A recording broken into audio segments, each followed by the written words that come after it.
Praise the lord. ఉదయకాలంలో దేవుని వాగ్దానం ధ్యానం చేసుకుందాం. కీర్తనలు 62వ కీర్తన 8వ వచనం. జనులారా ఎల్లప్పుడూ ఆయన యందు నమ్మిక ఉంచుడి, ఆయన సన్నిధిని మీ హృదయములు కుమ్మరించుడి, దేవుడు మనకు ఆశ్రయము. Praise the lord.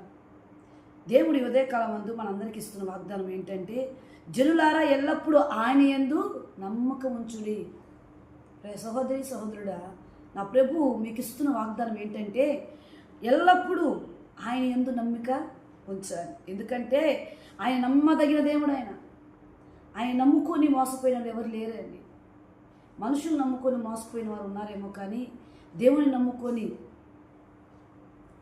ఎవరు కూడా మోసపోయినట్లు మనం చూడలేదు. నమ్మిన వారిని దేవుడు ఆశీర్దిస్తాడు. నమ్మకము కలిగిన వారిని దేవుడు ఆశీర్దిస్తాడు. నీకే శ్రమ వచ్చినా, నిందలు వచ్చినా, అవమానాలు వచ్చినా, సమస్యలు వచ్చినా, కుటుంబంలో ఆర్థిక పరిస్థితులు నెలకొన్నా ఆయన మీదే నమ్మకం ఉంచు. కొంతమంది ఏమంటారంటే, నాకు ఇది తీరినాక, లేక నాకు పిల్లలు పుట్టినాక, లేక నాకు ఉద్యోగం వచ్చినాక, లేక నా ఎగ్జామ్స్లో పాస్ అయిన తర్వాత, లేక నేను ఆర్థిక స్థితి నుంచి బాగా కోలుకున్న తర్వాత నేను దేవుణ్ణి నమ్ముకుంటా అంటూ.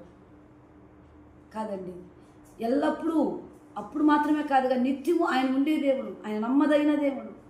ప్రతికూలమైన పరిస్థితుల్లో కూడా ఆయన మాత్రమే నమ్మాలి. ఆయన నమ్మదగిన దేవుడు. కాబట్టి వాగ్దానం ద్వారా ప్రభు అంటున్నాడు, ప్రజలారా ఎల్లప్పుడూ ఆయన యందు నమ్మిక ఉంచాలి. మీ హృదయము ఎక్కడ కుమ్మరించాలి? ఆయన సన్నిధిలో కుమ్మరించాలి. మీరందరూ కూడా దేవుని బిడ్డలై మీ సమస్యను బట్టి ఆయన సన్నిధిలో కుమ్మరిస్తున్నాం మీ హృదయాన్ని. లేక ప్రక్కన వారికి చెప్పుకొని, వారికి వీరికి చెప్పుకొని ఎంతో రీతిగా అవమానాలు పొందుతున్నారా? అయితే నా ప్రభు అంటున్నాడు, నా మీద నమ్మకం ఉంచు. మనుషులు నమ్ముకున్న వారు లేక ఒక సహాయం చేసి, 2 సహాయాలు చేసి, 3వ సహాయానికి వారు విడిచిపెడతారు. కానీ దేవుడు ప్రతి నిత్యము వేలు చేస్తూనే ఉంటాడు. ఆయన నమ్మదగిన దేవుడు కనుక మీరందరూ కూడా ఆయన మీద నమ్మకం ఉంచండి. ఆయన ఎదుట ఆయన సన్నిధిలో మీ హృదయాలు కుమ్మరించండి. నీ భర్త మారకపోతే ఆయన సన్నిధిలో కుమ్మరించు, నీ హృదయాన్ని కుమ్మరించు. నీ పిల్లలు మారకపోతే ఆయన ఎదుట ఆయన హృదయాన్ని కుమ్మరించు. నీ పిల్లలు ఒకవేళ ఆర్థిక స్థితిలో దారి తప్పిపోయి ఉంటే, ఆత్మీయ స్థితిలో దారి తప్పిపోయి ఉంటే ఆయన సన్నిధిలో, దేవుని సన్నిధిలో కుమ్మరించు. నీ హృదయాన్ని కుమ్మరించు. దేవునికి చెప్పుకో, ఆయన మీద నమ్మకం ఉంచుకో. ఏదైనా చేయగలిగే దేవుడు ఆ దేవుడు.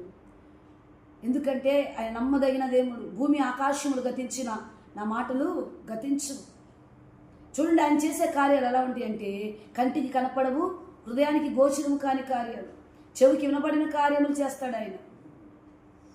కాబట్టి ఆయన మీద నమ్మకం ఉంచుదాం. మనుషులు నమ్ముకుంటే మోసపోతావు.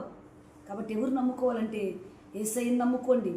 ఆయన ప్రతిదీ కూడా నమ్మదగిన దేవుడు, ప్రతిదీ కూడా చేయగలిగిన దేవుడు. మనుషులకు అసాధ్యమైన దేవుడు ఉందేమో, కానీ మన దేవునికి సమస్తము సాధ్యమే. కాబట్టి మనందరము కూడా ఆయన ఎందే నమ్మకం ఉంచుదాం.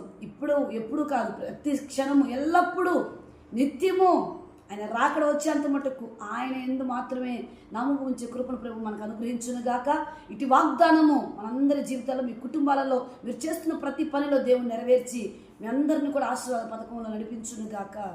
ఆమేన్. Praise the lord.